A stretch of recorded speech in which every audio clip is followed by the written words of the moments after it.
Why is Election Commission of India deregistering political parties? How are registered unrecognized political parties different from the recognized political parties? As well as, does ECI actually hold the power to delist as well as derecognize them? Election Commission of India, which is a constitutional body and is empowered to conduct free and fair elections in our country, is delisting political parties now. Now, what is the reason that this delisting is happening? Does Election Commission of India hold exclusive power to do this actually? And how delisting is different from derecognition? Today, we are going to understand all of this. Hello everyone, welcome to Vajiram and Ravi's Flash News. My name is Shubhangi Singh and today we are going to understand this prospect related to ECI delisting multiple political parties, as well as we will be discussing other dimensions associated with it. So, beginning with this main issue that is in front of us is the fact that as of May 2025 in India we have 2800 plus registered unrecognized political parties. So, basically when any party registers with ECI, it is registered under the category of registered unrecognized political party. When they get the recognition of a national party or a state party, then that's when they become a recognized party.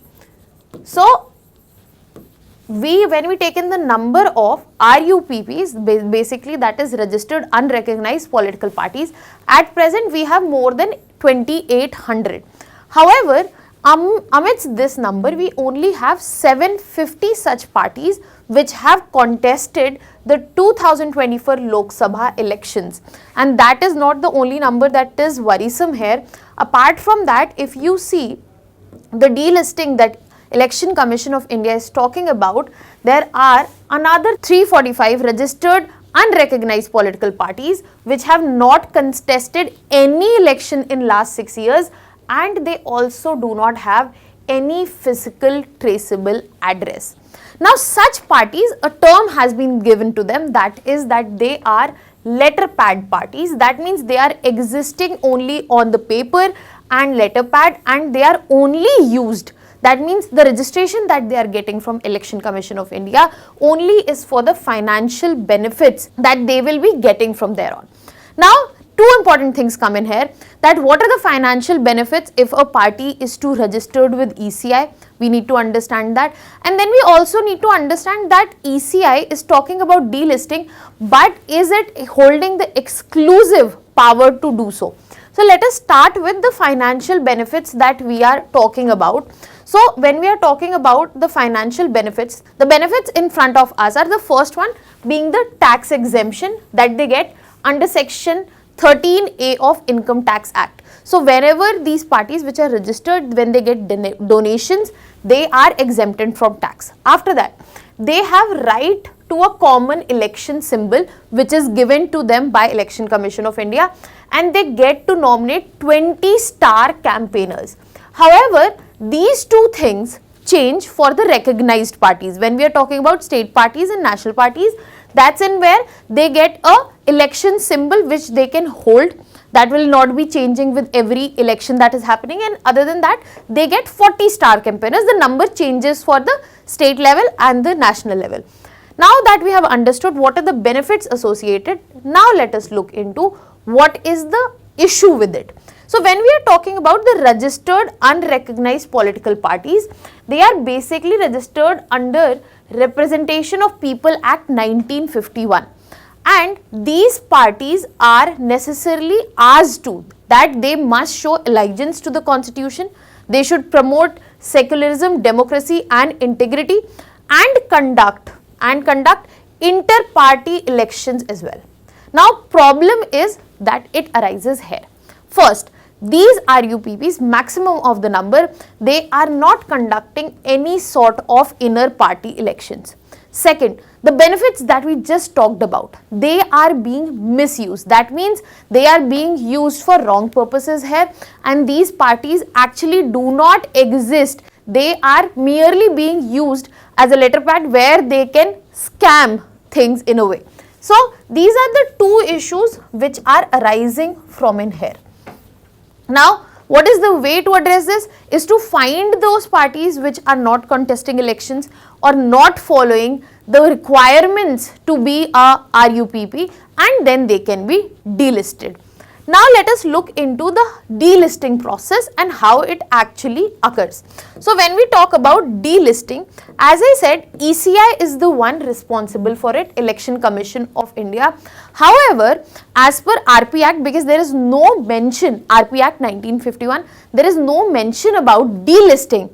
So ECI does not have the explicit power to do it, and Supreme Court has also confirmed it in its recent judgment that ECI does not have the explicit power to delist the political parties.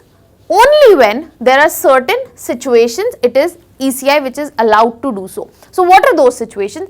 If the registration was fraudulent, if the party has renounced constitutional values, and if the party is banned by the government. So in this scenario, ECI can go ahead and delist the political parties. So if the grounds are not herewith, then ECI does not have the explicit power to delist these political parties. Now, as I said, the main issue lies with the fact that many of these RUPPs, they are not filing returns, they are not holding internal elections, and they do not contest elections as well. So even if ECI is not able to find a cause herein, they are not able to delist them. So once, to address this situation, ECI has to follow a proper procedure. Now we have understood the delisting part. The main pointer that comes in here, the difference between delisting and derecognition. Now let us move on to that.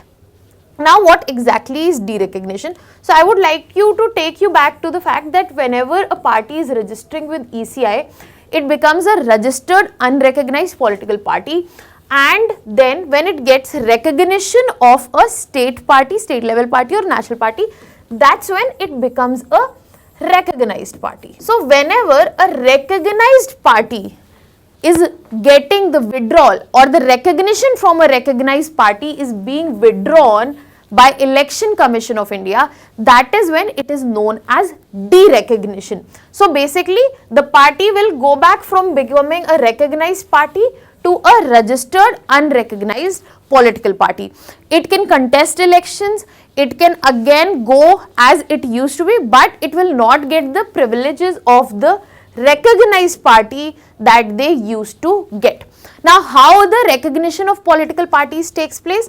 So basically based on the election symbols reservation and allotment order of 1968, based on this particular order, we have to understand that the recognition is also done and derecognition is also done. Now there are two categories in which they get the recognition. First, as I said, national party, second, state party. And how that is decided? It is decided based on the percent of votes which is secured and number of seats won in Lok Sabha or state assembly elections. Now I have a question for you. Tell me in the comment section that what is the percentage of votes secured required for national party and what is the percentage of votes secured required for the state party, as well as the number of seats if you are aware of. So that will also help us to understand ki if you are aware of this particular parameter or not. Now after the recognition is there are certain privileges. What are the privileges? That the election symbol is reserved. There is availability of 40 star campaigners. If you are RUPP, then you only have 20 star campaigners, and there is free airtime on state television, that is Doordarshan, as well as All India Radio. So it becomes important for a party to remain recognized if they have got that particular privilege, they have earned that particular privilege. Otherwise these privileges would be taken away. As of now we have 6 national parties. Now again I have a question for you. Can you tell me which are those 6 national parties that we have? And at present we have almost 61 state parties with us as per the recent data that is in front of us.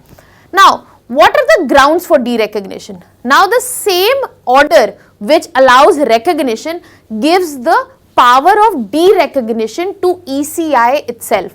So, unlike delisting, in which ECI did not have explicit power, derecognition, the explicit power does lie with ECI. So, as per para 16A of symbols order, the derecognition can be on certain grounds. For example, if the model code of conduct is not followed, ECI can derecognize.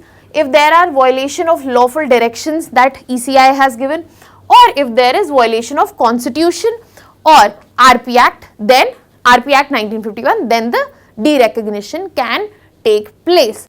Now we have clearly understood, I hope, what is the difference between delisting and derecognition. An important factor here that differentiates apart from the definition and the process itself is the fact that what are the explicit power of Election Commission of India as well. Now we are moving to understand what is the way forward and what can be done, what have been the suggestions over the years. So as of now, because ECI lacks explicit power, it has directed the state CEOs to issue show cause notices to the 345 registered unrecognized political parties, and they have already delisted 281 parties and 217 they have marked inactive as of last month of 2025. So if no response comes in from here, then ECI might again go ahead and delist them on the behalf of jurisdiction that has been given to Election Commission of India. However, this problem is not new and there have been multiple legal reforms that have been suggested already that becomes important from the perspective of our exam also. For example, Law Commission in their 255th report of 2015, they clearly said the deregistration of parties should take place in case they have not contested any election for past 10 years.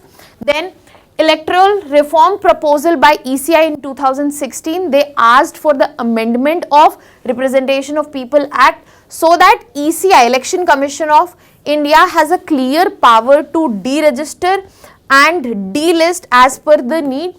Other than that, there have been multiple debates as well about this so that the free and fair election and the burden that comes with it can be managed efficiently by Election Commission of India. I hope you have clearly understood the dimensions related to this particular topic. If you have any doubts or comments, you can put it down in the comment section. That was all from my side. Thank you so much.